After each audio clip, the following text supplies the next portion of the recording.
चुनाव में हमें भाजपा को क्यों जिताना है, प्रधानमंत्री को क्यों जिताना है, लालू भाई को क्यों जिताना है, इसके बारे में 5 मिनट विस्तार से बात रखूंगा। मैं इस भारत देश की भी बात करूंगा और इस दमन दीव की भी बात करूंगा। यहां बहुत सारी उत्तर भारत की मेरी माताएं, बहनें, बेटियां दिख रही है।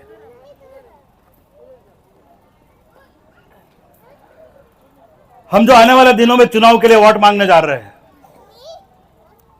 उसके पीछे हमारी स्पष्ट रणनीति है।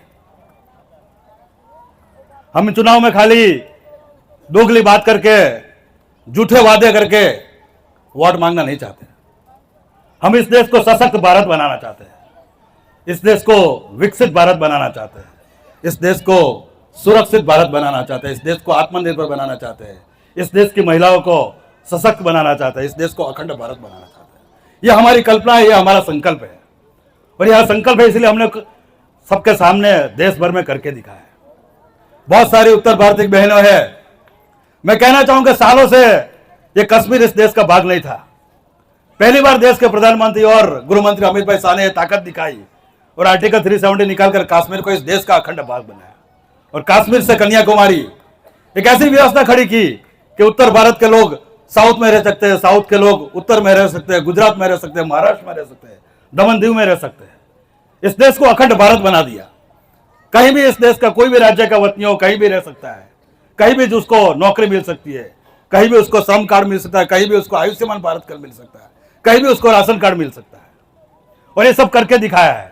आपका कहीं का भी राशन कार्ड हो, चाहे गाजियाबाद का हो, चाहे मुजफ्फरबाद का हो, कहीं का भी राशन कार्ड हो, वो राशन कार्ड आपको यहां पे राशन मिलेगा। आपका आयुष्मान कहीं का भी हो, आपको यहीं की हॉस्पिटल में इलाज हुआ।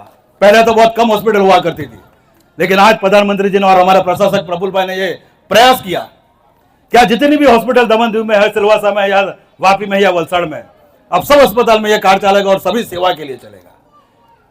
तो ये सब काम हमने खाली बोला नहीं है, ये हमने करके दिखाया है। और खास करके यहाँ बहने, मैं आप सबको बोलना चाहूंगा, जो मैं बात आपको कहने जा रहा हूं आप दूसरे को भी बताइए कि ये जो चुनाव है, ये चुनाव बहुत महत्वपूर्ण चुनाव है। 2014 का जो चुनाव था वह हम सिर्फ कांग्रेस के सामने लड़े थे और हमने 282 सीट हासिल की थी। समय बीतता गया, भारत आगे बढ़ता गया, भारत की ताकत बढ़ती गई। 2019 का चुनाव आ गया और 2019 के चुनाव में हमारे सामने खाली कांग्रेस नहीं रहा, कांग्रेस के साथ अपक्ष भी जुड़ गया। अपक्ष को भी लगा कि अब जितना मुश्किल है तो कांग्रेस का जुड़ गया, लेकिन प्रधानमंत्री जी भी ताकत है, प्रधानमंत्री के साथ लालू भाई जैसे सहयोगी है। तो 2019 में हमने 303 सीट हासिल कर ली, यानी चुनौती बढ़ती गई तो सीट भी बढ़ती गई। और अब जो आ रहा है समय 2024 का, 2024 का समय बहनों, ये बहुत ही मुश्किल भरा समय है, क्योंकि अब हमारे सामने अपक्ष कांग्रेस इतने नहीं है। विश्व के वो अन्य देश भी है जो हमसे घबराते हैं, जो हमारे ऊपर हमला करते हैं, जो हमारे बेटियों के ऊपर बुरी नजर से देखते हैं, जो यहाँ घुसनखोरी करते हैं, जो हमारे धर्म के ऊपर अलग अलग तरीके से हमला करते हैं। ये सभी लोग चाहते हैं कि भाजपा ना आए। इसलिए चुनाव सिर्फ लालू भाई का नहीं है, ये चुनाव नरेंद्र भाई का नहीं है, ये चुनाव हमारा है, ये चुनाव विकास का है, ये चुनाव सुरक्षा का है, ये चुनाव धर्म की रक्षा का है, ये चुनाव हमारी बेटियों का भविष्य सुनिश्चित करने का है, ये चुनाव आत्मनिर्भर बनने का है, ये चुनाव देश को विश्व गुरु बनाने का है। तो आप सभी लोगों से मेरा खास विनंती है कि जितनी बातें मैं आप सबको कहने जा रहा हूं कि 2024 का चुनाव बहुत ही चुनौती भरा है। जितने भी हमारे पड़ोसी देश है, चाहे श्रीलंका हो, पाकिस्तान हो, बांग्लादेश हो, अफगानिस्तान हो, चाइना हो, ये सभी लोग चाहते हैं कि भाजपा ना जीते, क्योंकि अगर भाजपा जीत गया तो भाजपा की बहनें आगे बढ़ जाएगी, इस देश की महिला आगे बढ़ेगी, देश का युवा आगे बढ़ेगा, इस देश में जो अभी ट्रेन की गति है वो बढ़ जाएगी, इस देश में जो है फ्लाइट अभी उड़ रहे उससे ज्यादा उड़ेगी, इस देश में जितनी कॉलेज बन रही है उससे ज्यादा बन जाएगी। इस देश का भविष्य उज्जवल होने जा रहा है। इस देश के सभी लोगों को बेटी का जन्म या बच्चे का जन्म उससे लेकर आदमी मरता है तब तक की योजना या अमलीकरण है। यानी हमारे घर बेटी जन्म होती है उससे पहले पोषण अभियान से योजना चालू होती है और जब आदमी मरता है वहां पेंशन योजना तक योजना चालू है। यह सिर्फ प्रधानमंत्री के नेतृत्व में होता है। तो ये भाजपा का संकल्प है और यही योजना के बीच में आयुष्मान भारत, स्टैंड अप योजना, स्टार्टअप योजना, आवास योजना, स्वच्छता अभियान, ऐसे दुनिया भर की योजनाएं चला रखी है। और हमारे प्रदेश की बात करें तो यहाँ शिक्षा का क्षेत्र हो, स्वास्थ्य का क्षेत्र हो, रोजगार का क्षेत्र हो, टूरिज्म का क्षेत्र हो, इंफ्रास्ट्रक्चर का क्षेत्र हो, हर क्षेत्र में विकास हुआ है। अब जितने भी आप सबके बच्चे हैं, ये सभी बच्चे के लिए आज नंदनगर ऐसी क्वालिटी के बने हैं कि वहाँ अच्छे से अच्छे खाना भी मिलता है और बच्चे अच्छे से पढ़ के आते हैं। नंदनगर के बाद आगे बढ़ते हैं तो अच्छे से अच्छे कक्षा की स्कूलें बनी हुई है, और स्कूल से आगे बढ़ते हैं तो हर तरीके की कॉलेज बना के रखी है। यानी आज तो इस प्रदेश में मेडिकल कॉलेज है, इंजीनियरिंग कॉलेज है, पैरामेडिकल कॉलेज है, नर्सिंग कॉलेज है, डिजाइनिंग कॉलेज है। लेकिन जब आपके बच्चे पढ़ के बड़े हो जाएंगे तो इससे भी और 50 गुनी कॉलेजेस शहर में बन जाएगी। तो ये ताकत देश के प्रधानमंत्री की है, ये ताकत नरेंद्र भाई की है। और अंत में 2 बातें कहना चाहूँगा कि इस प्रदेश में कुछ लोग गलत बात और अफवाह करके इस लोगों को फुसलाने का काम करते हैं। विपक्ष का एक कैंडिडेट में नाम आने पर उसका भी बताऊंगा, लेकिन लोगों के सामने आता है, बोलता है कि मैंने बिजली का बिल कम कर दिया। मैं आप सभी लोगों को बहुत ही जवाबदारी पूर्वक कहना चाहूंगा कि बिजली का बिल कम करने को उसने कभी बात नहीं की। उसने जब भी बात किए थे बोला कि टोरेंट भगाओ। उसने जब भी बात की टोरेंट भगाने के बाद कि उसने कभी बिजली कम करने की बात नहीं की। अगर बिजली का बिल अगर कम हुआ है तो लालू भाई की वजह से हुआ है। डीजल में आज यहाँ के जितने मछुआरे हैं, दीव में आज हमारे 2700 बोट है, दमन में हमारी 150 से ज्यादा बोट है।